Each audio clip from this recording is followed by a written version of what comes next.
नमस्कार, स्वदेश एजेंडा देख रहे हैं आप और मैं हूं आपके साथ राखी। ईरान और अमेरिका के बीच आखिरकार वो समझौता हो ही गया जिसका इंतजार पूरी दुनिया को था।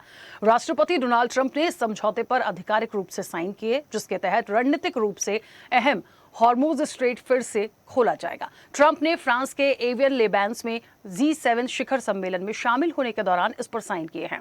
अब 14 बिंदुओं वाले इस समझौते को मेमोरेंडम ऑफ अंडरस्टैंडिंग यानी MOU भी कहा गया है, जिसके मुताबिक ईरान कभी परमाणु हथियार नहीं बनाएगा। साथ ही देश के पुनर्निर्माण और आर्थिक विकास के लिए $300 अरब का फंड बनाया जाएगा। यह समझौता अमेरिका और इजराइल के ईरान पर हमले शुरू होने के करीब 4 महीने बाद हुआ है, लेकिन इसमें इजराइल की प्रतिक्रिया स्पष्ट नहीं है। उधर इसका ईरान को तभी फायदा मिलेगा जब वो अपनी सभी प्रतिबद्धताओं का पालन करेगा।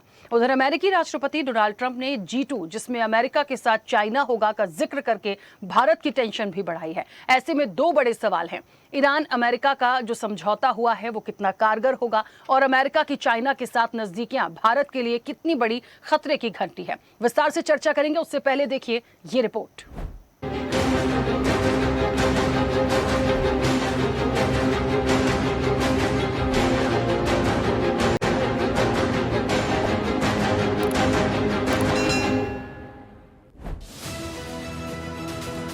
लंबे इंतजार के बाद ईरान अमेरिका के बीच समझौता हो ही गया, यानी पूरी दुनिया जो तेल और ऊर्जा संकट से जूझ रही थी उसे थोड़ी राहत मिलेगी।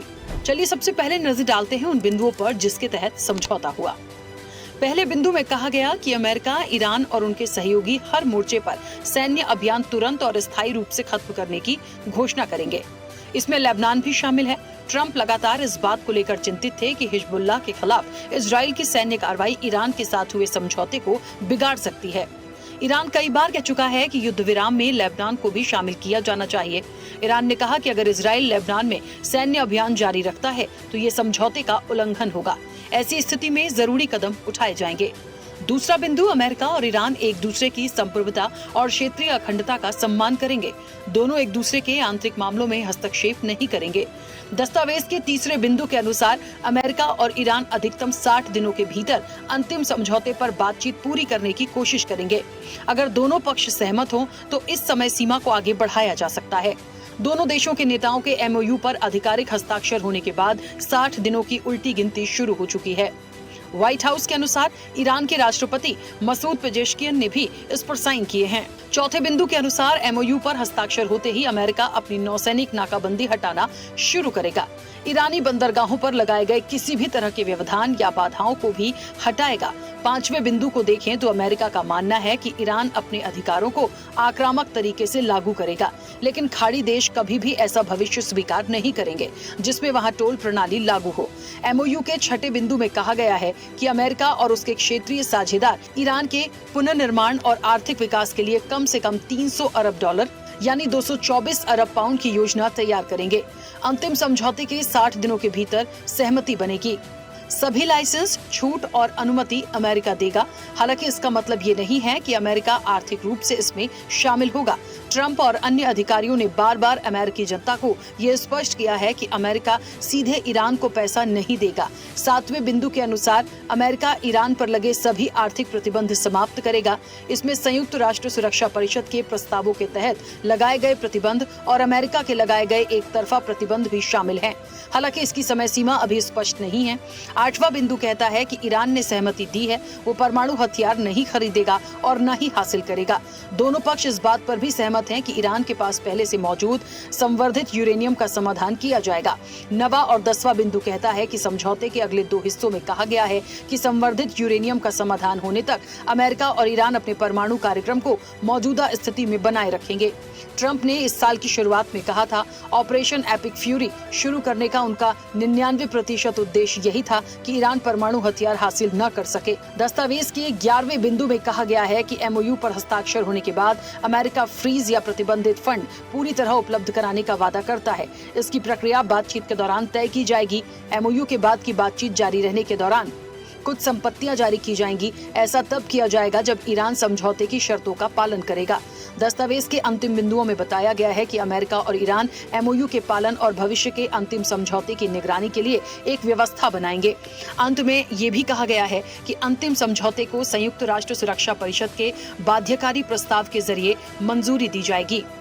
अब इन समझौतों का कौन कितना पालन करेगा ये तो समय बताएगा, लेकिन अमेरिकी राष्ट्रपति डोनाल्ड ट्रंप द्वारा G2 यानी अमेरिका और चीन का जिक्र वैश्विक राजनीति में एक संभावित बड़े बदलाव का संकेत दे रहा है। G2 का मतलब है ग्रुप ऑफ टू, यानी आसान भाषा में कहें तो दो देशों की आपसी साझेदारी। इसका अर्थ है कि अमेरिका अब चीन को एक बराबरी की महाशक्ति के रूप में मान्यता दे रहा है और दोनों देश मिलकर दुनिया की दिशा तय कर सकते हैं, जो भारत के लिए खतरे की घंटी माना जा रहा है। ट्रंप के इस रणनीतिक कदम और बयान के पीछे की मुख्य वजह ये मानी जा रही है। ट्रंप बहुपक्षीय संगठनों या गठबंधनों की तुलना में चीन के साथ सीधे द्विपक्षीय बातचीत को प्राथमिकता दे रहे हैं। चीन की तरफ से अमेरिकी सोयाबीन की खरीद फिर से शुरू करने और अन्य आर्थिक मामलों पर दोनों देशों के बीच सहमति बन रही है। दुनिया में चीन और अमेरिका सहशासन की ओर बढ़ सकते हैं, जहां दुनिया के बड़े विवाद और निर्णय इन दो महाशक्तियों के बीच सुलझाए जा सकते हैं।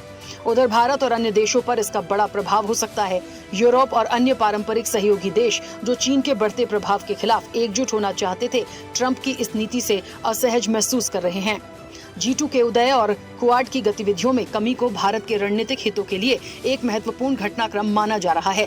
भारत अपनी विदेश नीति में बदलाव करते हुए यूरोप और ग्लोबल साउथ के साथ संबंध मजबूत कर रहा है। भारत नहीं चाहता कि एशिया में सिर्फ एक ताकत हावी हो।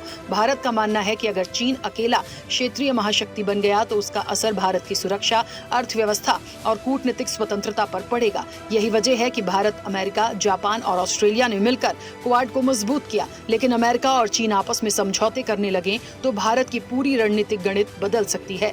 एक अहम पहलू ये भी है कि ट्रंप का बार-बार G2 का जिक्र करना, क्वाड को कम महत्व देना और इंडो पैसिफिक कमांड से इंडो हटाना ऐसे संकेत हैं जिन्हें भारत नजरअंदाज नहीं कर सकता। फॉरेन पॉलिसी है, डिप्लोमेसी है, मोदी जी के रिश्ते हैं, सभी हमारे जितने भी ग्लोबल लीडर्स हैं उनके साथ बहुत अच्छे हैं और ट्रंप ने ये भी कहा he is a tough leader, he is a tough trader. I think अपने आप में ही मोदी जी की जो पर्सनालिटी है वो इतनी स्ट्रॉन्ग पर्सनालिटी है और उसकी तारीफ़ की प्रेसिडेंट ट्रंप ने, तो हम सबको गर्व है कि हमारे देश का नेतृत्व ऐसा लीडर कर रहा है। सिर्फ मोदी जी को खुश करने के लिए कोई कुछ कह दे, मोदी जी खुश हो जाते हैं, लेकिन देश को क्या मिलता है? कौन सी नेगोशिएशन है जहां 500 मिलियन का सामान हिंदुस्तान को अमेरिका से हर साल खरीदना है? ये कौन सी नेगोशिएशन है? वो डील्स करते रहिए आप। भारत को क्या लाभ पहुंचाएंगे, भारत को क्या नुकसान हो रहा है, उसका लेखा जोखा भी आपको देना हो। तो भारत के दुश्मनों के साथ उनकी दोस्ती हो और हम उम्मीद करें कि वो हमारा साथ निभाएंगे, हमसे कोई दोस्ती निभाएंगे, मुझे लगता है ये उम्मीद करना गलत होगा। हम विश्वगुरु दुनिया के हैं, आज हम कहीं न कहीं पिछड़ जा रहे हैं, तो ये हमारी कूटनीति विदेश नीति का फेलियर नहीं तो अब क्या है? परंतु बात यह है कि आज की तारीख में ये केमिस्ट्री का जमाना है ही नहीं, ये जमाना अब हो गया ज्यादा अरिथमेटिक का, क्योंकि भारत और अमेरिका के जो मामले अटके हुए हैं वो अरिथमेटिक पे अटके हुए हैं, ट्रेड डील पे अटके हुए हैं, कितना आप टैरिफ लगाओगे, कहाँ लगाओगे इत्यादि। तो केमिस्ट्री यस मदद करती है, बहुत मदद करती है, बट बात यह है कि जो रिजॉल्व होता है, इक्वेशन फॉर्मूला जो बनता है वो अरिथमेटिक में जाके बनता है। तो भारत और अमेरिका को अपनी अरिथमेटिक इंप्रूव करनी है। बहरहाल एक तरफ मिडिल ईस्ट के तनाव पर राहत नजर आ रही है तो दूसरी तरफ G2 की रणनीति भारत के लिए बड़ा सिरदर्द। जाहिर है ये सिर्फ अमेरिका और चीन की दोस्ती का सवाल नहीं है, ये उस वैश्विक व्यवस्था का सवाल है जिसमें नई दिल्ली खुद को एक उभरती महाशक्ति के रूप में देखती है। ऐसे में भारत के सामने आने वाली चुनौतियां पहले से कहीं ज्यादा बड़ी हो सकती हैं, जिसका सही और सटीक कदम क्या होगा ये बड़ा सवाल है। चैनल हेड RP श्रीवास्तव के साथ एग्जीक्यूटिव एडिटर राखी वर्मा की रिपोर्ट।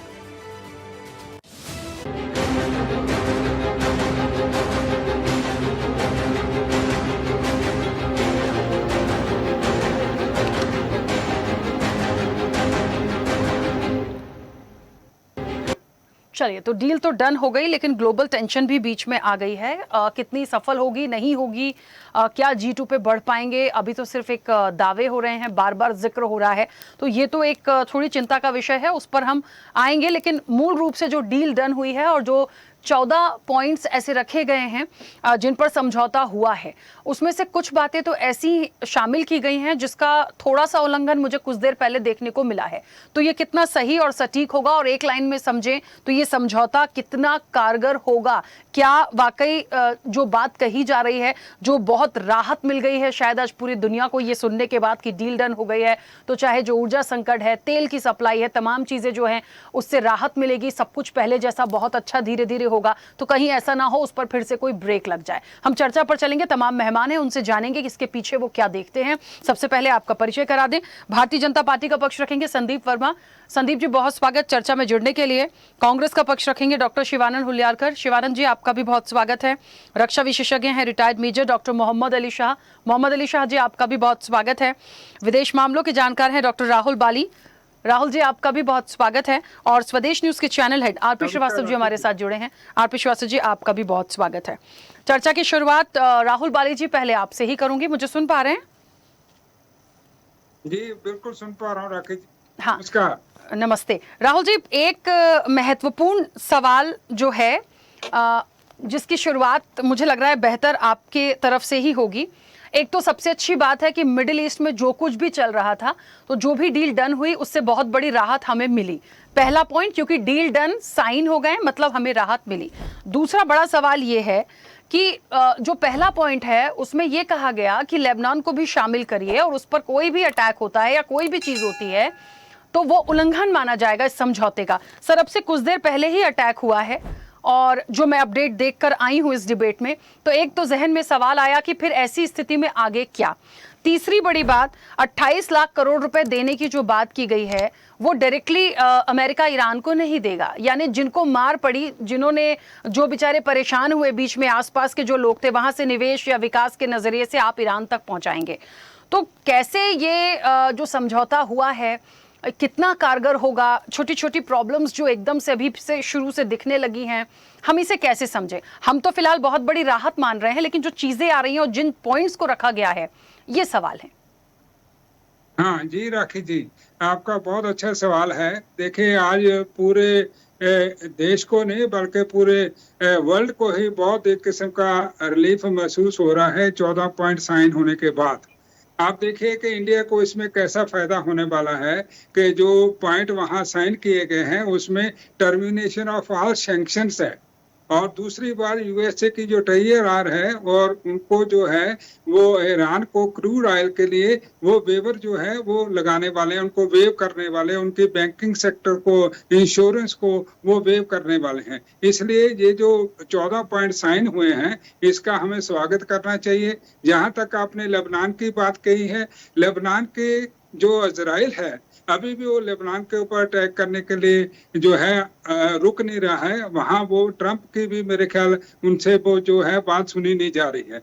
और दूसरी बात जो आपने पैसे की बात कही है, देखिए पिछले अगर वार के अंदर हम देखा जाए तो पूरे वार के अंदर जब वार खत्म हो जाती है तो बहुत सारे देश जो है उसको रिकंस्ट्रक्शन के लिए पैसा अक्सर देते हैं, उनकी NGO भी वहां जाके काम करती हैं।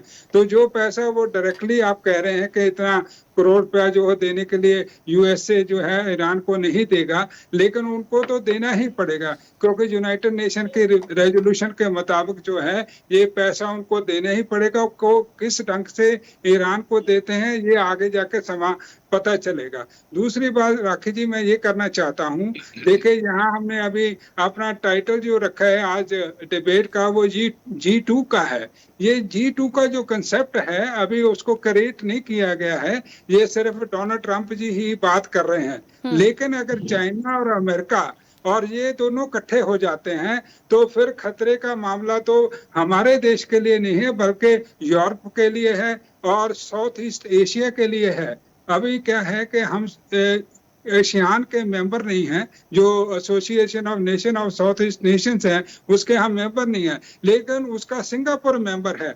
तो सिंगापुर के साथ इंडिया का ट्रेड आज बहुत अच्छा ट्रेड है, तो वहां भी हमें खतरा हो सकता है। लेकिन यहाँ तक यूएसए को पता है कि चाइना एक ओनली एक ऐसी ग्लोबल पावर है जिससे यूएसए सीधे तरीके से टक्कर नहीं ले सकता है। और दूसरी तरफ जो अमेरिका है उसको चाइना के ऊपर इतनी डिपेंडेंसी है, जैसे कि रियल अर्थ के लिए और प्रोसेस मिनरल के लिए चाइना के ऊपर अमेरिका डिपेंडेंट है, क्योंकि उसको अपनी डिफेंस इंडस्ट्री के लिए यूज करना है, टेक्नोलॉजी के लिए यूज करना है।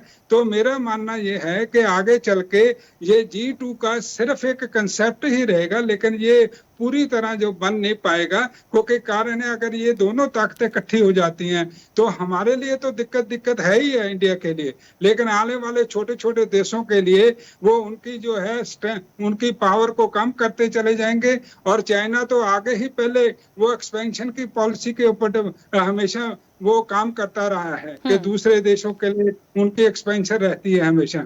तो मेरा मानना ये है कि इंडिया को इस G2 के अगर ग्रुपिंग को तैयारी होते देख रहे हैं तो उनको भी अपनी स्ट्रेटजी और उनकी अपनी प्लानिंग और जो ग्लोबल साउथ के ऊपर ये सारी चीजें हैं उनको दोबारा से इसको सोचना पड़ेगा, दोबारा से रीप्लान करना पड़ेगा, तब जाके हम सोचेंगे कि हमारी जो है इंटरनेशनल पॉलिसी जो है पूरी तरह काम करती दिखाई देगी। जी राखी जी। ठीक है, मैं राहुल जी जल्दी से वापस आऊंगी। मोहम्मद अली शाह जी मुझे सुन पा रहे हैं? मोहम्मद अली शाह जी मुझे सुन पा रहे हैं? प्लीज कुछ बोलिए, आपका ऑडियो नहीं आ रहा है। जी हाँ, सुन पा रहा हूँ। अभी आपकी आवाज आ रही है। मोहम्मद अली, चलिए एक छोटी सी प्रतिक्रिया तो पहले इस पे ही जो डील डन हुई है, और G2 पे मैं ज्यादा बात करूंगी आपसे इसलिए क्योंकि आप रक्षा विशेषज्ञ हैं, और G2 में जिन दो लोगों की बात हो रही है वो अपने आप में बड़ी महाशक्तियां हैं। हालांकि राहुल जी ने थोड़ा सा स्पष्ट किया है, लेकिन मुझे ऐसा लगता है डोनाल्ड ट्रंप ठीक है कुछ भी कह रहे हो कर रहे हो, लेकिन फिर भी मुझे ऐसा लगता है चाइना से नजदीकियां या चाइना के साथ जो इतने लंबे समय से ट्रेड वॉर चल रही थी उसको आप एक तरफा करके अपने बिजनेस में कन्वर्ट करके आप यदि दोस्ती का हाथ भी बढ़ाते हैं तो भी भारत के लिए मुश्किल है। क्योंकि कल तक तो डोनाल्ड ट्रंप कह रहे थे कि भारत पर कभी युद्ध की बात आ जाए या कोई प्रॉब्लम आ जाए तो मैं खड़ा रहूंगा, लेकिन आप चाइना के साथ चले जाएंगे यदि, और मान लीजिए कभी भारत के साथ कोई प्रॉब्लम चाइना ने किया, तब आप किसका साथ देंगे? तो एक तो ट्रंप पे कोई भरोसा नहीं करता, तो ये एक बहुत बड़ा सवाल है। कैसे आप इसको देखते? जी राखी जी, आपने बिल्कुल 100% की बात की है, बिल्कुल बहुत अच्छी बात की है। देखिए जो 14 पॉइंट का अग्रीमेंट साइन हुआ है, डोनाल्ड ट्रंप साहब कुछ भी कह दें, कैसे भी कह दें। अभी उन्होंने बोला कि कल बयान आया कि अगर हिंदुस्तान के प्रधानमंत्री नरेंद्र मोदी साहब हैं तो मैं हमेशा खड़ा रहूंगा साथ में आपके, और कोई आपके हमला नहीं करेगा। कोई ऐसे बहुत ही अच्छी बात है, और बड़ी खुशी भी हुई सुन के कि भाई डोनाल्ड ट्रंप साहब ने इतनी इज्जत दी हमको, अच्छी बात है। मगर क्या उनका भरोसा किया जा सकता है? अगर if he means what he says, अगर सच्चाई बात है तो ठीक है, अच्छी बात है। अगर वो फिर से इस पे भी पलटवार करेंगे तो फिर मैं क्या बोलूं उनके बारे में? तो इट्स लाइक थोड़ा रिडिकुलस है। तो लेकिन एट द सेम टाइम अब देखिए जो 14 पॉइंट का जो इंटरिम पीस डील हुई है कि युद्ध को समाप्त करने के लिए और स्ट्रेट ऑफ हॉर्मुज को खोलने की, वो उसको एस्टैब्लिश करता है 60 दिन का विंडो तो नेगोशिएट परमानेंट एग्रीमेंट, वो इस्टेब्लिश हुआ है यहाँ पर। और जो इनिशियल डील इस्टेब्लिश हुई है वो एक्सटेंड करती है सीज फायर को, और इंक्लूडिंग करती है सिग्निफिकेंट कंसेशंस, जैसे कि इकोनॉमिक रिलीफ हो गई। तो अमेरिका इशू करेगी वेवर्स कि जिस तरीके के प्रतिबंधियां हैं, सैंक्शंस हैं, उन सब को ड्रॉप करेगी और ईरान को फ्रीली एक्सपोर्ट करने की वो छूट देगी तेल की, पोटेंशियली रीगेन एक्सेस बिलियंस, और उनके जो बिलियंस जो एसेट्स जो फ्रोजन कर रखे हैं ना, वो खुलने का मौका मिलेगा यहाँ पर ईरान को। और रिकंस्ट्रक्शन, जैसे हमारे पहले प्रवक्ता ने बताया, बिल्कुल देखिए जो अग्रीमेंट है इसमें कमिट करता है कि अमेरिका और रीजनल पार्टनर्स को तकरीबन तकरीबन 300 बिलियन डॉलर का फंड रिकंस्ट्रक्शन और डेवलपमेंट ईरान के लिए। अब अमेरिका कैसे वो पैसे रिलीज करता है ये अलग बात है, लेकिन वो पैसे उसको रिलीज करने ही होंगे। न्यूक्लियर प्रोविजन, अभी हम डिबेट पे थे राखी जी 2 दिन पहले आपके साथ, तो आपने कहा इतना तो हम भी समझ गए कि ईरान कभी छोड़ने को तैयार होगा क्या अपनी न्यूक्लियर बात। लेकिन ताजुब की बात है कि ईरान ने रीअफर्म किया है कि वो अपना न्यूक्लियर वेपन्स को वो डाइल्यूट करेगा, और जो एनरिच्ड यूरेनियम है उसको इंटरनेशनल एटॉमिक एनर्जी के मुताबिक एक वॉच पे वो देख सकते हैं ईरान को। तो यानी कि ईरान ने कबूल कर दिया है कि मान गया है, रजामंदी हो गई है ईरान की कि वो अपने न्यूक्लियर प्रोग्राम को और आगे नहीं बढ़ाएगा। यानी कि और जो फाइनल डिटेल्स हैं जैसे कि कंस्ट्रेंट्स हो गए बैलिस्टिक मिसाइल्स के या रीजनल मिलिटियाज के, वो सब्जेक्ट होके ऑनगोइंग नेगोशिएशंस में वो आगे और डिस्कस होंगे। जैसे कि रीजनल मिलिटिया हो गई, जैसे कि हमस हो गई, होती हो गई या हिजबुल्ला हो गई, जो प्रॉक्सी होते हैं ईरान के। आईआरजीसी भी एक तरीके से प्रॉक्सी नहीं है, लेकिन वो रेगुलर आर्मी नहीं है ईरान की, लेकिन उनको ट्रीट करते हैं रेगुलर आर्मी से। लेकिन 1979 में आईआरजीसी की स्थापना हुई थी ताकि ईरान की रेगुलर आर्मी थी वो Shah of Iran Shah Reza Pahlavi को फेवर कर रही थी। इसके लिए khomeini साहब ने इसको आईआरजीसी की स्थापना की थी। और जो एग्रीमेंट है उसको रिसीव किया था हाईली पोलराइज्ड रिएक्शन उसके हुए थे। जैसे कि डोनाल्ड ट्रम्प साहब ने डिफेंड किए थे टर्म्स, एक मेजर विन। और उन्होंने जब ये डील साइन हुई ना तो उन्होंने चलाया it's ended, the war has ended, इस तरीके से। तो यानी कि वो बिल्कुल इस मूड में थे क्योंकि वो फंस चुके थे बुरी तरीके से। अब समझ में नहीं आ रहा था कि एक ग्रेसफुल एग्जिट कहां से करें वो। और जो क्रिटिक आर्ग्यू करते हैं कि जो अमेरिका ने ज्यादा लीवरेज दी है सिक्योरिंग एक परमानेंट न्यूक्लियर फ्रेमवर्क, तो यानी कि किसी को भी उम्मीद नहीं थी कि ईरान मान जाएगा कि वो न्यूक्लियर प्रोजेक्ट को आगे नहीं बढ़ाएगा। बहुत लोगों को ताज्जुब हुआ कि ईरान लेकिन मोहम्मद अली शाह जी हम ये भी देखें ना कि पहले तो डोनाल्ड ट्रंप ये भी कह रहे थे कि जब ईरान की तरफ से शर्तें थी कि हमें सारा हर्जाना दीजिए, जितना नुकसान हुआ है सारी चीज़ें दीजिए, तो डोनाल्ड ट्रंप भी उसके लिए एग्री नहीं हो रहे थे। तो यहाँ भी वो देने के लिए तैयार हैं। हाँ, डायरेक्टली नहीं दे रहे हैं, उनका माध्यम दूसरा है, लेकिन वो उनको देना तो पड़ेगा क्योंकि लिखा गया है आप अपनी शर्तों का पालन नहीं करेंगे, चाहे ईरान हो चाहे अमेरिका, तो इसका उल्लंघन होगा तो ये फिर अटैक किंग मोड पे आएंगे। ये तो तय है। बिल्कुल 100% ये तो तय है बिल्कुल। और इसमें क्या है कि उल्लंघन बहुत सी चीजें ईरान के ऊपर सैंक्शन 1979 से बने हुए हैं। इसकी वजह से ईरान के अंदर जो डेवलपमेंट है काफी तेजी से, हालांकि बहुत अमीर हुआ तेल की वजह से, लेकिन प्रतिबंधी नीति बन गई थी। यानी कि आपके पास पैसे हैं लेकिन आप उसको इस्तेमाल नहीं कर सकते आप। और एक तरीके से बात, मेरे खाते में अरबों रुपए हैं लेकिन वो बंद पड़े हुए हैं, मेरे को एक्सेस नहीं मिल रहा। अगर मैं एक एनालॉजी दूं, अगर मैं एग्जांपल दूं, तो ये बात तो है कि अमेरिका ने ईरान को बोला है कि ठीक है हम आपको खुली छूट देते हैं। तो ये खुली छूट एक तरीके से काफी सरप्राइजिंग भी है और एक तरीके से ये आगे बढ़ने का ये नजरिया भी है ईरान के लिए। जी बिल्कुल ठीक है। चलिए जल्दी से वापस आऊंगी। राजनीतिक रूप से प्रतिक्रिया अब थोड़ी बाद में लूंगी क्योंकि पक्ष विपक्ष जो हैं अलग तरीके से चले जाएंगे। मुझे लगता है आरपी श्रीवास्तव जी एक प्रतिक्रिया आपकी भी आ जाए, उसके बाद आगे बढ़ते हैं। Overall deal done. हमने कई सारी डिबेट्स इस मिडिल ईस्ट के तनाव पर की और मुझे ऐसा लगता है कि एक बहुत बड़ी राहत की खबर है, इसलिए क्योंकि कई सारे जहाज रिलीज हो गए हैं हॉर्मुज से। तो मुझे ऐसा लग रहा है कि बहुत अच्छी बात है, सब कुछ अच्छा होगा। लेकिन जिन पॉइंट्स को रखा गया है और जिस तरीके से जिन शर्तों को रखा गया है, G2 की जो एक बात आ रही है, ओवरऑल सिनेरियो आप कैसे देखते हैं? नहीं राखी, जहाँ तक मेरा मानना है और जो डील अभी हुई है, ये 14 पॉइंट पर जो डील हुई है, एक तरह से इसका स्वागत तो लगता पूरी दुनिया कर रही है। उसका एक कारण है कि ईरान और अमेरिका वार से काफ़ी लोग प्रभावित हैं, पूरी दुनिया प्रभावित है, खास करके आर्थिक रूप से, उसमें हमारा हिंदुस्तान भी है।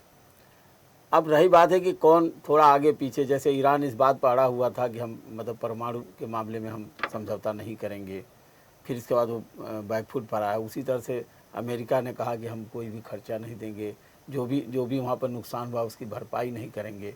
तो ये भी एक ऐसी बात थी राखी, जिसकी वजह से कहीं न कहीं मामला जो टलता जा रहा था। फिलहाल ये MOU जो है महज 60 दिनों के लिए, और आप इस बात को बता रही हैं कि अगर मान लीजिए इसमें से कोई भी उल्लंघन होता है तो निश्चित रूप से MOU एक तरह से नल एंड वाइड हो जाएगा, मतलब वो उसका कोई औचित्य नहीं रह जाएगा या उसका कोई अस्तित्व नहीं रह जाएगा।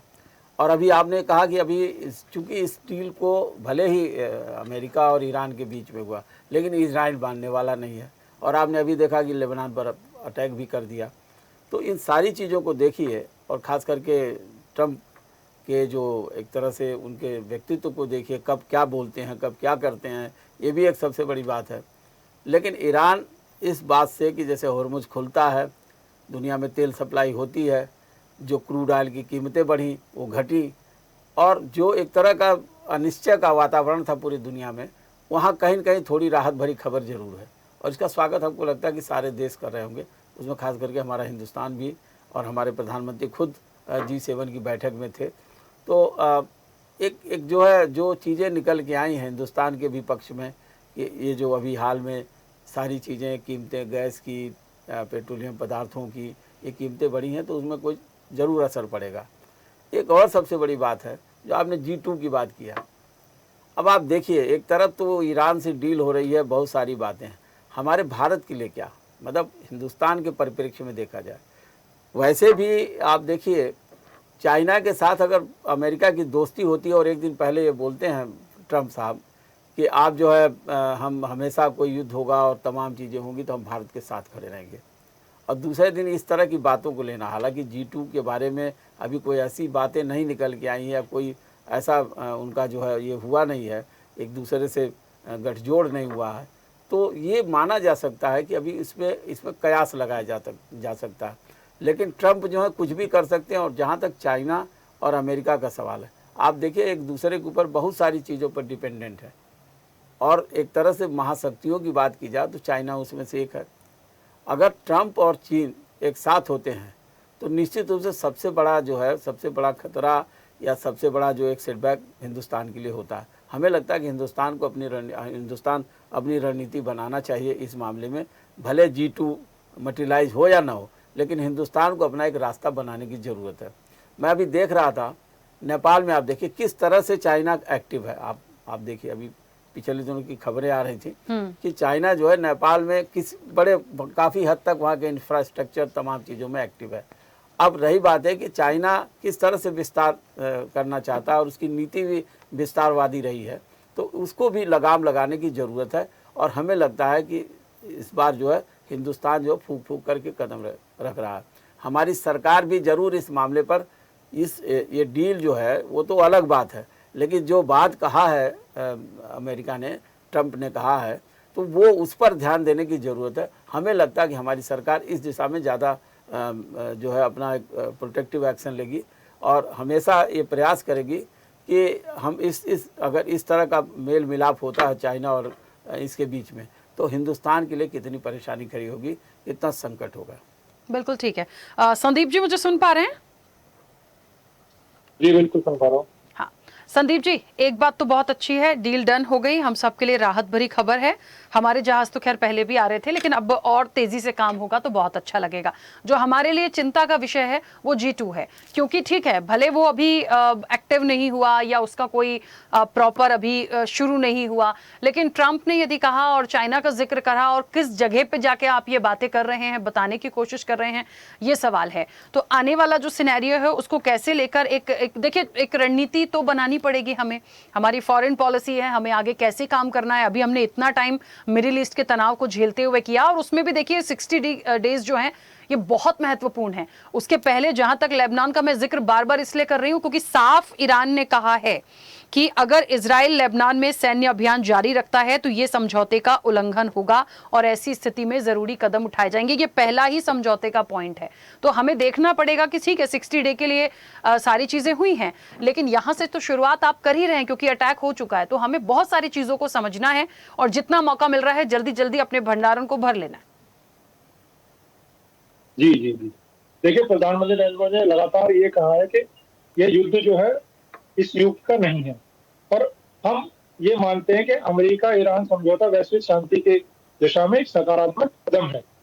मगर कहीं ना कहीं भारत अपनी ऊर्जा आवश्यकताओं का बड़ा हिस्सा खाड़ी क्षेत्र से प्राप्त करता है।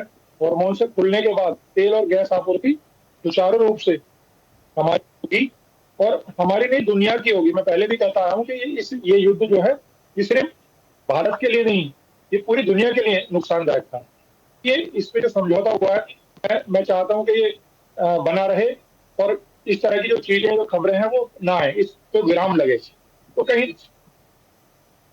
ना कहीं ये सारी चीजों को देखते हुए इस ये जो पॉइंट आए हैं, ये जो आज इस पे अमेरिका और भारत ने समझौता, अमेरिका और ईरान ने समझौता किया, उसमें कहीं ना कहीं अब चीजें सुधरेंगी। और राखी जी, सुधरना भी चाहिए। ये इस तरह की जो चीजें होती आई हैं, ये सभी देशों के नुकसान है। और मध्य पूर्व तनाव बढ़ने से तेल की कीमत और शिपिंग में लगातार जो लागत जो बढ़ी थी, उसे समझौते उसको कम होंगी। समझौता वैसे बाजारों की स्थिरता आएगी और भारत जैसी बढ़ती अर्थव्यवस्था को लाभ मिलेगा। तो ये बहुत सारे मुद्दे हैं और हमारे मुद्दों को शांति का समाधान जरूरी है। जैसे समझौते में ईरान ने परमाणु कार्यक्रम पर आगे बातचीत और निगरानी का प्रावधान है। ये सब चीजें जो है, ये भारत मानता है कि परमाणु प्रचार को रोकना पूरी दुनिया के हित में है। ये सारी चीजें हैं राखी जी, जो भारत के लिए भी उपयोगी रहेगी और भारत को इस चीज का बेनिफिट मिलेगा। और भारत भी हमेशा भी आतंकवाद और क्षेत्रीय अस्थिरता का सख्त रुख जो है, वो शांति समझौता तभी सफल माना जाएगा जब क्षेत्र में प्रॉक्सी युद्ध और आतंकवादी गतिविधियों पर भी प्रभावी रोक लगेगी। ये मेरा मानना है राखी जी, कि भारत की जो अपनी जो चीजें हैं, जो भारत को नुकसान हो रहा है, और हम जो ये कीमतें बढ़ी हैं, चाहे वो पेट्रोल की हों, चाहे वो डीजल की हों, चाहे वो गैस की हों, इन पे भी लगाम लगेगी और ये कम हो पाएंगी। और जो इस देश में जो महंगाई जो बढ़ने की आशंका बनी हुई है, जो बड़ी महंगाई, उसे भी कम कर पाएंगे। ये बहुत सारी चीजें राखी जी, जिसपे हमें ये विचार करने की जरूरत है। ठीक है संदीप जी, लेकिन एक छोटा सा सवाल है मेरा।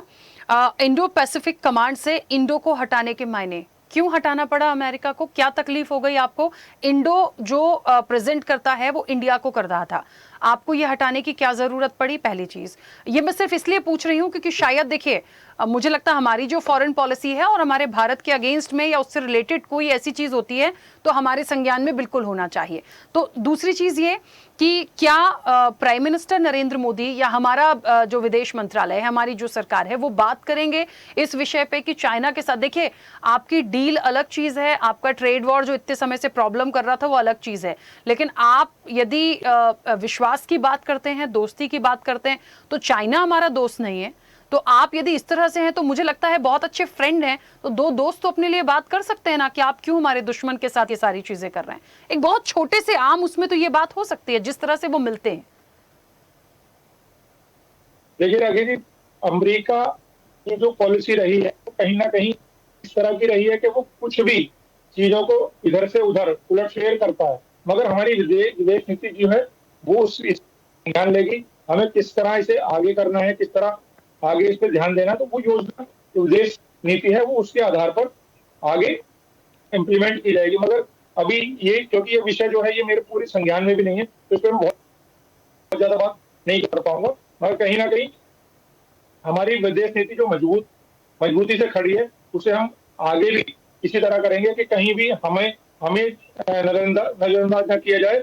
और हमारी यदि वो दोस्ती मानता है या हमारा इस तरह का अमेरिका से हमारी जो जोड़ है या हमारा जो मित्रता है वो बनी रहे, वो दूसरे देश के लिए या दूसरे चीन के लिए खतरे में ना।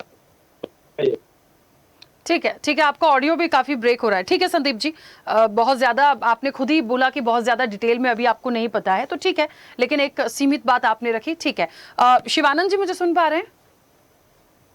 जी राखी जी। शिवानंद जी, मुझे लगता है विपक्ष का तो मूल प्रश्न यही होगा, आज मैं पूछ लेती हूँ खुद ही एक सवाल, कि ये जो डील डन हुई है, हम सोचे हमें बहुत बड़ी फौरी राहत मिल जाएगी, हमारी महंगाई कम हो जाएगी, हमें थोड़ा सा राहत मिल जाएगा, और G2 वाला सवाल तो है ही, ये तो एक चिंता का विषय है, तो इस पर तो हम बहुत सकारात्मक बात करेंगे, अलर्ट तो रहना ही पड़ेगा। कैसे देखते हैं पूरे सिनेरियो को? राखी जी, आपको श्रीवास्तव सर को हार्टी कांग्रेचुलेशन। आपने स्वदेश न्यूज पूरा वर्ल्ड में और इंडिया में 35 करोड़ आप लोगों ने वो रिकॉर्ड ब्रेक किया व्यूज, और ये मैं इसके लिए आपको और श्रीवास्तव सर को और पूरा चैनल टीम को शुभकामना देता हूँ मेरे तरफ से और कांग्रेस पार्टी की तरफ से। और कल हमारा नेता LOP राहुल गांधी जी का जन्मदिन है, जन्मदिन के मौके पे मैं आपने जो गुड न्यूज दिया, आपके चैनल का 35 करोड़ व्यूज आया, मैं इसलिए बहुत बधाई राखी जी, और पर्सनली आपको मेरे तरफ से बहुत बहुत बधाई। ऐसे ही आप अपोजिशन हो या सत्ते पे, कोई भी आप सबको लेके चलते हैं। I am salute, I am really proud of you. आपका चैनल अच्छा काम कर रहा है। Thank you. दूसरी बात देखिए, आदरणीय देश के प्रधानमंत्री नरेंद्र मोदी जी, नाम नरेंद्र काम सरेंडर, मेरे को नहीं लगता इसका अपेक्षा कुछ होगा, क्योंकि ये पाकिस्तान के टाइप जब ऑपरेशन सिंदूर हुआ राखी जी, उस टाइम भारत के साथ कौन थे आप ही बताइए। ये पाकिस्तान कटोर लेके बैठे थे, वो जाके अमेरिका से सेटलमेंट कर रहे थे। वो मतलब कि तुर्की हमारे साथ ठीक नहीं, श्रीलंका ठीक नहीं, नेपाल भी ठीक नहीं है, और उल्टा अभी भारत देश को खतरा है। चीन और अमेरिका एक हो गया है, और अमेरिका नरेंद्र मोदी जी को भारत का पूरा पावर लेके बैठे हैं। आगे जाके थोड़ा खतरा हो सकता है, लेकिन इसमें सॉल्यूशन एक ही हो सकता है। देखिए, मैं अभी भी बोल रहा हूँ राकेश जी, आने वाले दिन भी बहुत मुश्किल आने वाले हैं। ये कितना भी गुमराह करने दो, करनी और कतनी अलग है। 3 बार पेट्रोल डीजल महंगा हो गया। नरेंद्र मोदी सर या पेट्रोलियम मिनिस्टर हरदीप पुरी जी, जयशंकर जी थोड़ा भी चू नहीं बोल रहे, महंगाई के बारे में बात नहीं कर रहे। ये लोगों ने एग्रीमेंट किया। अरे डोनाल्ड ट्रंप ने क्या किया? डोनाल्ड ट्रंप फ्रॉड आदमी है, वो कुछ भी करेगा। आज बोलेगा एक, करेगा एक। उनका मूड अगर खराब हो गया तो बोलेगा अरे डाल दो तुम, इंडिया के ऊपर अटैक करो, और पीछे से मोदी को फोन करेगा, तू चुप बैठ, एस्टीन फाइल मेरे पास है, अडानी को मैंने क्लीन चिट दिया, वो मेरे पास है, अब ट्रेड डील मेरे पास है, मैं जो बोलूंगा वही करना पड़ेगा। नंबर 1, देखिए 140 करोड़ जनता के प्राइम मिनिस्टर है, मेरे भी प्राइम मिनिस्टर, मैं बहुत रिस्पेक्ट करता हूँ, लेकिन नरेंद्र मोदी जी को रिजाइन देना चाहिए, क्योंकि उनके कंट्रोल में कुछ भी नहीं है। ये सिर्फ मीडिया में, और जो गोदी मीडिया, आपके चैनल की बात नहीं कर रहा हूँ, गोदी मीडिया में कुछ भी पॉजिटिव कोई नहीं दिखा रहे, और मैं इसकी यही दुख है। आने वाले दिन हम समझते हैं इसका बीमारी क्या क्या प्रॉब्लम्स है, हमको सब पता है, लेकिन हम ज्यादा खुल के भी नहीं बोलते, क्योंकि इनके पास सीबीआईडी इनकम टैक्स है, ये लोग मिसयूज करते हैं, हमेशा इनका काम करने और कतनी यही है, इसलिए संभाल के बात करें। लेकिन हम नरेंद्र मोदी जी, अमित शाह की, अलीबाबा चालीसों पार्टी को मैं तो कभी डरता नहीं। शिवानंद जी, पहली बार देख रही हूँ विपक्ष में किसी को डर लग रहा है ईडी सीबीआई से। नहीं, मेरे को नहीं लगता है, मैं कभी भी डरने वाला नहीं हूँ। वो भी चैनल पर डर लगा है। और दूसरी बात बोलता हूँ राखी जी, ये लोगों ने देखिए युवा युवती के बारे में नीट पेपर लीक किया। अपना देश सुरक्षित नहीं है तो अमेरिका क्या कर रहे हैं? देखिए, अपने साथ दोस्ती ईरान से अच्छा है, रशिया से कम प्राइस में डीजल पेट्रोल गैस देने के लिए तैयार है, लेकिन डोनाल्ड ट्रंप मोदी साहब को लेने नहीं दे रहे। ये दुख की बात है। ईरान आज भी देने के लिए हमारे साथ रिश्ता अच्छा है, कितने सालों से रिश्ता अच्छा है, लेकिन ये आने वाले दिन इसमें भारत के ऊपर, हिंदुस्तान के ऊपर कभी भी अटैक हो सकता है। बहुत महंगाई पे कल रसोई गैस बोलेगा तुम, आप लोग 1 लाख रुपए को ले लो, ये भी हो सकता है। डोनाल्ड ट्रंप कुछ भी कर सकता है, टेरिफ 50% बढ़ा दिया, वो पागल है। कल 100 बोलेगा, परसों 200 बोलेगा, तो उसको भुगतना तो पड़ेगा।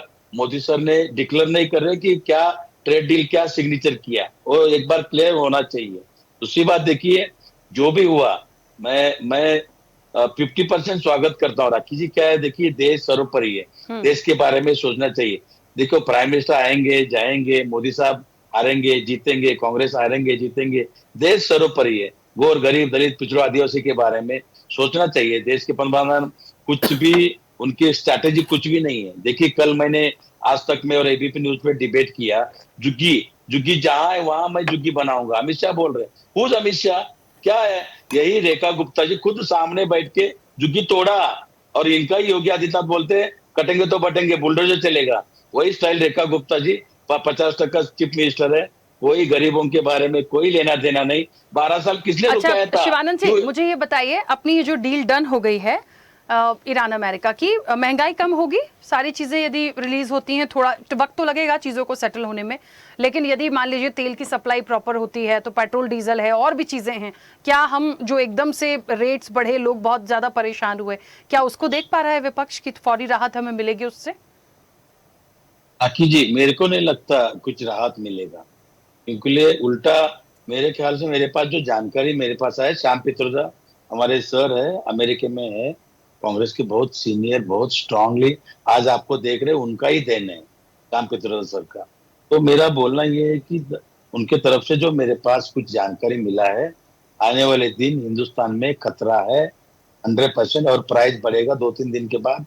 दोबारा पेट्रोल, डीजल, रसोई गैस और महंगा होगा। शिवानंद जी, मोदी किससे साहब खतरा है, अमेरिका से कि चाइना से, ये भी बता दीजिए। वैसे भी G2 है तो वैसे ही टेंशन है। चाइना से ज्यादा खतरा है। चाइना बांग्लादेश को और पाकिस्तान को हाथ में पकड़ के हिंदुस्तान को दबाने की कोशिश करेंगे। आज देखिए पाकिस्तान का आर्मी बांग्लादेश में ट्रेनिंग दे रहे हैं। आरडीएक्स आ गए, अरबों करोड़ों आरडीएक्स आ गए, और भारत के ऊपर अटैक करने के लिए बहुत ईजी है। और चाइना डुप्लीकेट, तुर्की भी हमारे साथ नहीं है। और ये जो डील किया नरेंद्र मोदी जी का कुछ फायदा नहीं है ना हिंदुस्तान का। ये डील अपने में, डोनाल्ड ट्रम्प हारे हुए हैं, ईरान के सामने सरेंडर हुआ है। जैसा नाम नरेंद्र वैसा सरेंडर, वैसा ईरान के सामने डोनाल्ड ट्रम्प सरेंडर हो गया है। डोनाल्ड ट्रम्प डरे हुए हैं। ईरान का अभी जस्ट 25% ही उनका हथियार यूज हो गया है। वैसा अभी भी उनके पास बहुत कुछ स्टॉक है उनके पास, लेकिन डोनाल्ड ट्रम्प हार गए हैं। और इसमें मध्यस्थी चाइना ने किया। G2 है, ये इंडिया के लिए कोई पॉजिटिव नहीं है। आने वाले दिन ये खतरा के घंटी है। अंबानी अडानी के बारे में देश के प्रधानमंत्री सोचते हैं। आने वाले दिन मैं हाथ जोड़ के रिक्वेस्ट करता हूँ देश के प्रधानमंत्री नरेंद्र मोदी जी, बार बार आपके चैनल पे मेरे ख्याल से ये 6 या 7 बार ईरान अमेरिका के ऊपर हम 10 बार डिबेट किया। राखी जी, मैं हाथ जोड़ के रिक्वेस्ट करता हूँ देश के प्रधानमंत्री नरेंद्र मोदी जी, अब भागे मत। LOP राहुल गांधी जी, अखिलेश यादव जी, अपोजिशन, सबको विश्वास में लेके कुछ सॉल्यूशन निकालिए। और सच्चाई देश के सामने बोलना चाहिए। इन्होंने ट्रेड डील, नाम नरेंद्र काम सरेंद्र जो कांड किया है वो ओपन होना चाहिए। देखिए ठीक है, एस्टील फाइल तो छुपा नहीं, वो तो कोई भी गूगल पे देख सकता है। अमेरिका में तो जो जिस मीडिया ने जो ओपन किया वो लेडी मेरे कॉन्टेक्ट में। को छोड़ देते हैं, अभी हम अपने देश की बात कर रहे हैं, अलर्ट होने की बात कर रहे हैं, हम उस पर आते हैं। ठीक है, मैं जल्दी से वापस आऊंगी। मोहम्मद अली शाह जी और संदीप जी, मैं आपका वीडियो नहीं देख पा रही हूँ। यदि आप लोग कुछ कहना चाहते हैं तो प्लीज आप लोग अपनी बात रख सकते हैं। उससे पहले राहुल बाली जी कुछ कहना चाह रहे हैं, सर बोलिए। राखी जी, जैसे कांग्रेस के प्रवक्ता बोल रहे थे कि हमें चाइना से खतरा है, और इन्होंने बहुत सारी डिबेट के अंदर दिल्ली को भी घसीट लिया और बाकी भी की है। देखिए, जहां तक डोनाल्ड ट्रंप की बात है, आप अगर न्यूयॉर्क टाइम्स की रिपोर्ट्स देखें उनकी पॉपुलैरिटी के ग्राफ के बारे में, वो उनकी पॉपुलैरिटी हमेशा उनके अपने देश में गिरती जा रही है। तो उस पॉपुलैरिटी को ऊपर लाने के लिए डोनाल्ड ट्रंप अक्सर पूरे वर्ल्ड के अंदर ऐसे ऐसे स्टेटमेंट देते हैं ताकि वो अपना नाम जो है कायम रखें। अभी देखिए, जब G7 की थी तो प्राइम मिनिस्टर नरेंद्र मोदी जी को वो टफ ट्रेडर बोल रहे हैं। टफ ट्रेडर का मतलब ये है कि वो आसानी से किसी चीज को मानते नहीं है। जैसे जो टैरिफ की बात कर रहे थे कि टफ ट्रेडर बोलते हैं, और ऐसे ही उन्होंने यूएई प्रेसिडेंट को बोला he is the richest man.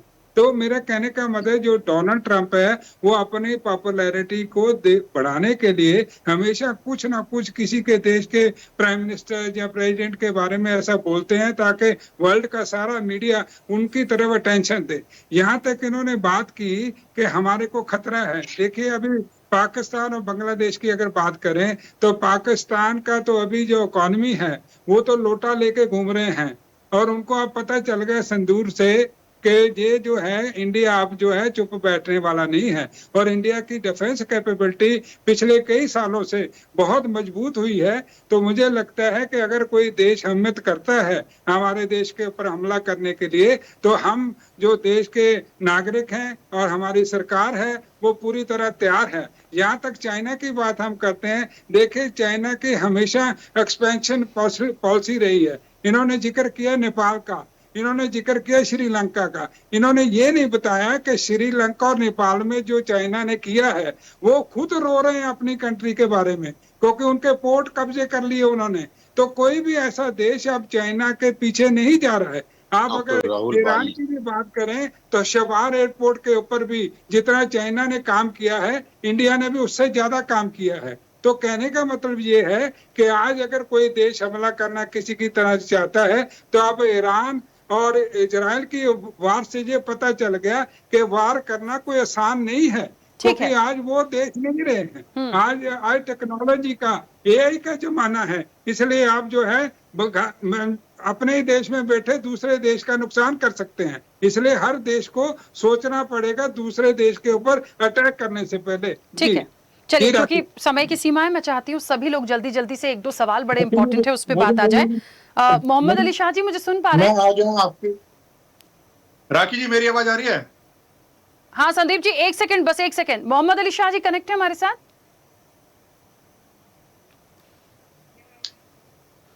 Mohammad Ali Shah जी नहीं है? चलिए, वो फिलहाल हमारे साथ कनेक्ट नहीं है। हाँ संदीप जी, कुछ कहना चाह रहे हैं, प्लीज अपनी बात रखिए। शिवानंद जी, 1 सेकंड, आ रही हूँ। मैं शिवानंद जी की बात का जवाब देना चाह रहा हूँ। कुछ भी बोल देते हैं, पिछली बार भी कह रहा था मैं कि चाइना हमारे पे अटैक करेगा, पाकिस्तान अटैक करेगा। अरे वो शिवानंद जी, वो देश नहीं रहा है अभी नया भारत है। किसी की हैसियत नहीं है, औकात नहीं है जो हमारी तरफ टेढ़ी निगाह करके भी देख ले, और देखता है ना तो उसका खामियाजा भुगता है। मैं भी डॉक्टर साहब बोल रहे थे अभी, तो मैं यही कह रहा था, डॉक्टर साहब आप मेरे विषय को ले रहे हैं, मैं इस बात का जवाब देता हूँ कि किसी की हैसियत नहीं है, औकात नहीं है, भारत की तरफ टेढ़ी निगाह करके देख ले। जो बार बार पिछली बार भी शिवानंद जी बोल रहे थे कि हम पे अटैक होने वाला है, और राखी जी आपने भी पूछा इनसे कैसे अटैक होने वाला, कौन अटैक कर रहा है, क्या सोर्स है अटैक करने के। आप कुछ भी मत बोला करिए शिवानंद जी, मेरा निवेदन है आपसे, आप सीधा सीधा बोलिए कि ये आपको इनपुट आया है, चाइना हम पे अटैक करने वाला है या XYZ कोई देश अटैक करने वाला। ये सब ऐसी बातें मत कीजिए करे। ये हमारा भारत है, आपका भारत है, हम सबका भारत है। उसकी हैसियत नहीं है जो हमारी तरफ अटैक तो बहुत दूर की करने वाला है। आपने देखा है जो हुआ है, चाहे वो चाइना के साथ हुआ है, चाहे पाकिस्तान के साथ हुआ है, चाहे वो किसी भी देश के साथ हुआ है, हम ऐसे चुप बैठने वाले नहीं है। अब उस तरह का भारत नहीं है, बहुत सारी चीजें हैं, बहुत टेक्नोलॉजी हमारी इतनी बढ़ गई है, हमारी जो सैन्य ताकत है वो 100% इतनी मजबूत है कि आप सोच नहीं सकते। तो ये बहुत आसान चीजें अब नहीं है किसी देश पे हमला करना, और जैसे कि बात करो भारत पे हमला करना, तो मैं यही कह रहा हूं। और राखी जी, मैं माफी चाहता हूं कि आपके 35 करोड़ से ज्यादा व्यूअर हैं, उसके लिए मैं आपको बहुत बहुत बधाई देता हूं। RP श्रीवास्तव जी को, राखी जी आपको और पूरी टीम को जो मुझसे कनेक्ट करती है, मुझे आपकी जो लिंक है वो भेजती है, सभी को मैं आप बहुत बहुत बधाई देना चाहता हूं। और अपनी बात को यहीं समाप्त करता हूं। आपका चैनल दिन रात तरक्की करे, हम लोग आते रहे इस पे, आप लोगों से इसी तरह, और सभी विपक्ष से, सभी जो विदेश मंत्रालय के जानकार हैं, जो डॉक्टर साहब हैं, सभी से भेंट होती रहे। तो मुझे बहुत अच्छा लगा आपका जो मेरे पास लिंक आया, 35 करोड़ से ऊपर आके आपके व्यूअर हो गए। बहुत बहुत बधाई आपको भी, और आपके जितने भी दर्शक हैं उनको भी मेरी तरफ से बहुत बहुत बधाई, और भारतीय जनता पार्टी की तरफ से भी बहुत बहुत थैंक यू संदीप जी। शिवानंद जी को मैंने पहले ही थैंक यू कह दिया, और आप सबका भी स्नेह और आप सबका आशीर्वाद, क्योंकि मुझसे बड़े हैं, ऐसे ही बना रहे और हम सब कनेक्ट रहे। मैं भी एक ही बात रखूंगी। शिवानंद जी, अपनी बात रखिए जल्दी से। देखिए, अभी मेरे मित्र संदीप जी बोल रहा है, देखिए भारत के तरफ कोई देखने का हिम्मत नहीं, लेकिन प्रॉब्लम ये है कि आर्मी पूछ रहे थे डिफेंस मिनिस्टर राजनाथ सिंह को और अपना मोदी सर को, ये लोगों ने आंसर ही नहीं दिया। आप ही बताइए, क्योंकि अपना जो मेन जो ड्राइवर है ट्रेन का, जो चलाने वाला पायलट, वही फेल्यूर सरेंडर हो गए डोनाल्ड ट्रम्प, इसलिए डर रहे हैं। अपने तरफ कोई देखते नहीं, अपने तरफ कोई अटैक करे हिम्मत नहीं है। देखिए, अपने प्राइम मिनिस्टर नाम नरेंद्र काम सरेंडर है ना सर, उस बारे में डर लगता है। आप बोल रहे हो ये डायलॉग बहुत रटा हुआ, आप 5-5-6 बार बोलते हो इस डायलॉग को। अब तो आपने ट्रम्प के ऊपर ही बोल दिया आज तो ट्रम्प को बोल दिया आपने।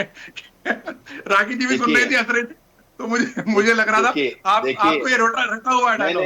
नहीं, अभी देखिए, डोनाल्ड ट्रम्प बोलते करते, कल जाके डोनाल्ड ट्रम्प बोला 100% टेरिफ दे दो, तभी मोदी साहब का हिम्मत है, अरे ऐसा मत करो है क्या।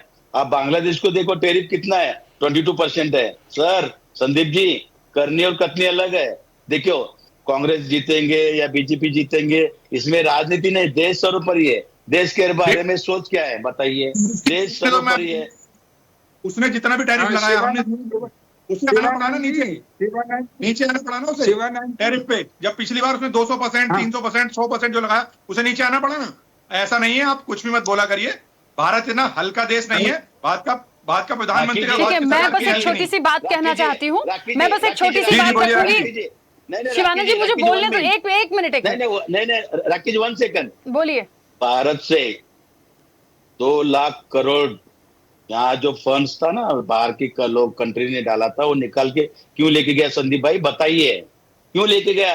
नरेंद्र मोदी फेल्यूर है, जयशंकर की पॉलिसी गलत है, निर्मला सीतारमण की पॉलिसी गलत है। आप लोगों ने वेलकम करना चाहिए, लोगों को डेवलपमेंट होना चाहिए, रोजगार मिलना चाहिए। शिवानंद जी, मैं एक बात को मानती हूँ, जो इस चर्चा का मूल सार था कि जो डील फिलहाल डन हो गई है, उसके बाद इन 60 डेज का जो एक टाइम है, उसके अकॉर्डिंग किन किन चीजों को ये लोग फॉलो अप करते हैं, दोनों के लिए ही, चाहे अमेरिका हो या ईरान हो। यदि कोई भी उल्लंघन करेगा तो ये ऑटोमेटिकली खत्म हो जाएगा। एक इशू आ ही चुका है थोड़ी देर पहले लेबनान को लेकर, क्योंकि इजराइल की तो कोई भूमिका स्पष्ट ही नहीं है, पहली चीज तो यहां से सिचुएशन एक क्वेश्चन मार्क होती है कि आगे क्या। दूसरी एक बड़ी बात जो ये है कि सारी चीजों के बाद यदि चाइना का जिक्र आ रहा है G2 को लेके, मुझे लगता है अभी ये कोई एप्लीकेबल नहीं हुआ है कि बन गया है G2 या दोनों महाशक्तियां आ गई हैं। वो बात कर रहे हैं, जो भी कर रहे हैं, सोच रहे हैं, सोचने दीजिए। हमारी सरकार का या हमारे देश का, इस देश का नागरिक होने के नाते मुझे लगता है हम अलर्ट रहें, चाहे अमेरिका हो चाहे चाइना हो, क्योंकि डोनाल्ड ट्रंप पर हम भरोसा नहीं कर सकते। रही बात चाइना की, तो हम अपनी पॉलिसीज को, हम अपनी चीजों को इतने अच्छे तरीके से लेकर जाएं कि हमारी बात, हमारा ट्रेड, हमारा व्यवहार भी खराब ना और हम अलर्ट भी रहें। बात बस इतनी सी है, किसी को बोलने से या किसी की खामियां निकालने से कुछ नहीं होगा, क्योंकि देश की बात है। एक संक्षिप्त प्रतिक्रिया RP Srivastava ji, overall scenario आने वाले समय में कैसे देखते हैं? देखिए राखी, जहाँ तक इस डील का सवाल है, हमें लगता है कि ये जो 60 दिन का समय, पहली बात तो ये है कि स्थायी रूप से डील तो है नहीं, और आप बोल रहे हैं कि अगर कोई भी उल्लंघन किया तो इसका MOU का कोई मतलब नहीं रहेगा। लेकिन फिलहाल एक फौरी राहत पूरी दुनिया के लिए ज़रूर है, चाहे तेल की कीमतों को लेकर के हो, क्रूड ऑयल को लेकर के हो, अन्य जो परेशानियां हैं, हार्मुज़ खुलेगा, देश में तेल आएगा, हर जगहों पर जाएगा। रास्ता खुलने से एक रास्ता ज़रूर खुलता है कि आज तेल की कीमत, आपने देखा होगा कि शेयर मार्केट का बाज़ार सेंसेक्स चढ़ा हुआ है। उसका कारण है कि कहीं कहीं जो वैश्विक स्तर पर जो खतरे की बात चल रही थी, जो अनिश्चितता थी, वो ख़त्म हुई। एक और सबसे बड़ी बात है G2 की, आप बात कर रही थी। G2 देखिए, ये हिंदुस्तान को या हमारे देश को, हमारी सरकार को पहले से अलर्ट होने का एक जो है शिगुफा छोड़ा है किसने? ट्रंप ने। और ट्रंप चूँकि ये बात बोल चुके हैं, इसलिए हमें और अलर्ट मोड में रहना है। हमें लगता है कि सरकार जो है हमारी एक एक चीज़ पर ध्यान दे रही है। और जहाँ तक प्रधानमंत्री जी अभी गए भी और वहाँ पर जिस तरह की बातें हुई, देखिए ट्रंप के बीच में क्या डायलॉग हुआ, किस तरह से हुआ, ये अलग बात है। वो सोशल मीडिया से लेकर तमाम जो है तमाम प्लेटफार्म पर है कि क्या बातें हुई। लेकिन सबसे बड़ा सवाल ये है कि अब स्थितियाँ ये क्या क्रूड ऑयल की कीमत घटने से देश में महंगाई घट जाएगी, गैस की कीमतें घट जाएंगी, तेल की कीमत घट जाएगी। ये भी आम लोगों की निगाह इस पर है, और अगर ऐसा कुछ होता है तो ये भी एक बहुत बड़ी राहत भरी खबर होगी देश के लिए। और ये डील का जहाँ तक सवाल है, इसका स्वागत तो हमको लगता है पूरी दुनिया कर रही है, बशर्ते डील जो है मतलब एग्जिस्ट करे या आगे बढ़े, या 60 दिन बाद इसके परिणाम क्या होते हैं, इनको देखने वाली बात होगी। चलिए, क्योंकि समय की सीमा है, एक छोटा सा सवाल था जिसका जवाब मुझे नहीं मिला। हालांकि संदीप जी से पूछा था, पर उन्होंने कहा कि बहुत ज्यादा उन्होंने तैयारी इस विषय पे उनकी नहीं थी। तो मैं राहुल बाली जी आपसे पूछूंगी, क्योंकि विदेश मामलों के जानकार हैं। सर, ये इंडो पैसिफिक कमांड की जो बात थी, इसमें से इंडो क्यों हटा? ये काफी, आज मैंने कई जगह पे देखा कि अमेरिका ने इंडो हटाया, जो इंडिया को रिप्रेजेंट करता है। फिर कुछ है या कोई और स्ट्रैटेजी है इसके पीछे? प्लीज थोड़ा सा बताइए। हाँ राखी जी, ऐसा है, जो इंडो पैसिफिक का है, ये मैरीटाइम सिक्योरिटी के साथ जुड़ा हुआ मामला है। ये इंडो जो हटाना या करना ये पॉसिबल नहीं है।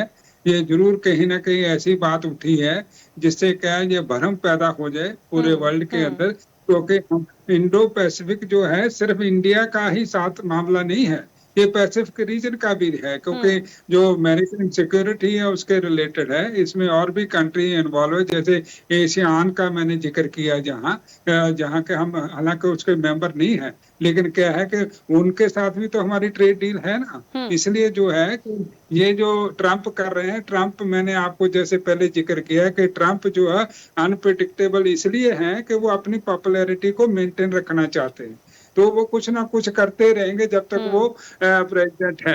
तो हमें इसको उस चीज को बहुत ज्यादा सीरियस नहीं लेना चाहिए। जैसे श्रीवास्तव जी ने कहा कि हमारी सरकार जो है हर चीज के ऊपर नजर रखे हुए है, और कोई भी सरकार, जैसे मैं आपको बताना चाहूंगा, कोई भी सरकार ऐसी नहीं होती है कि जो फॉरेन पॉलिसी की जो अपनी उसकी नीतियां हैं वो आम जनता के सामने रखते हैं। आप देखते हैं कि घर में अगर कोई सीक्रेट है हमारा घर के अंदर, तो हम क्या मोहल्ले वालों को थोड़ी बताते हैं। तो यही फॉरेन पॉलिसी है कि जैसे अपने कांग्रेस के प्रवक्ता कह रहे थे कि मोदी जी ने, डिफेंस मिनिस्टर ने जवाब नहीं दिया। ये जो बातें हैं ये पब्लिक में नहीं की जाती हैं, क्योंकि कारण क्या है कि फिर तो उनको इशारा मिल जाएगा कि हमने ये सोचा, हम आगे ये करना चाह रहे हैं। वो क्या है, वो टाइम टू टाइम बताते हैं, वो टाइम टू टाइम बताते हैं। तो ये चीजें पब्लिक के कड़ी नहीं होती है, इनको जाके मिनिस्ट्री ऑफ एक्सटर्नल अफेयर की वेबसाइट पे सारा नरोने ने बुक में लिखा है, नरोने ने बुक में लिखा है। मैंने खुद राहुल गांधी जी को दिया। मैं पुणे से आता हूँ, महाराष्ट्र, मेरे बगल में नरोने सर रहते हैं, उन्होंने सिग्नेचर करके दिया है। क्या बोल रहे हैं? नहीं, आप ये उन्होंने उनके बुक में लिखा है, नरेंद्र मोदी और राजनाथ सिंह का सर बाली सर आप ये बताएं कि आप अपने घर के सीक्रेट बाहर बताते हैं? सर पुस्तक में लिखा है। मेरा आपसे ये सवाल है कि आप अपने घर के सीक्रेट बताते हैं? अरे बात सुनो इधर डॉक्टर बाली जी, आपके घर के बाहर तो बोर्ड लगाया ना, आपने बोर्ड नहीं लगाया?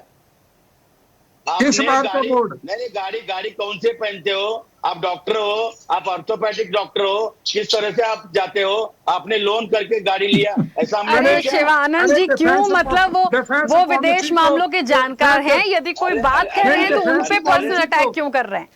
ठीक है, देखिए, नहीं, मैं इस चीज को मानूंगी कि फॉरेन पॉलिसी होती है, हर चीज का एक अपना तय पैमाने पे बात होती है। ठीक है सर, वो विषय कुछ और था, हम किसी और चीज पे बात कर रहे हैं। चलिए ठीक है, समय भी हो गया, ठीक है, झगड़ा मत करिए, चलिए। बहुत सारी बातें ऐसी होती है जो पब्लिक में नहीं लाते। ठीक है राहुल बाली जी, ठीक है, समय हो गया। आप सभी का बहुत शुक्रिया इस चर्चा में जुड़ने के लिए। देखिए, पक्ष विपक्ष हैं और थोड़ा सा कोई यदि सरकार का साइड लेके या उनकी कुछ अच्छी खामियां बताएगा तो विपक्ष को तकलीफ होना जायज है, तो ये हमेशा होता है। इससे इतर जो डील हुई है उससे क्या हमारी महंगाई कम हो जाएगी, क्या पेट्रोल डीजल को लेके, एलपीजी को लेके जो तकलीफें थी क्या वो दूर हो जाएंगी, ये बहुत बड़ा सिनेरियो, ये देखना पड़ेगा। और इससे भी ज्यादा बड़ी बात, जो 14 पॉइंट्स हैं, जो समझौते हैं, वो 60 डेज के पहले भी, मैं तो कह रही हूँ तब तक के लिए तो ठीक है चीजें हैं, यदि कुछ उल्लंघन होता है तो आगे का सिनेरियो क्या होगा। रही बात तीसरा जो अहम पहलू आज की चर्चा का G2 को लेके था, तो ये बात बिल्कुल सही है, G2 कंप्लीट हो ना हो, लेकिन हमें अलर्ट रहना पड़ेगा, चाहे अमेरिका हो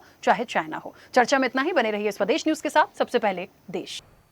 ऐसे ही वीडियोस के लिए लाइक करें, शेयर करें, फॉलो करें, YouTube पर जाकर सब्सक्राइब कर बेल आइकन दबाना ना भूलें और ताजा अपडेट्स के लिए swedeshlive.com पर जरूर जाएं।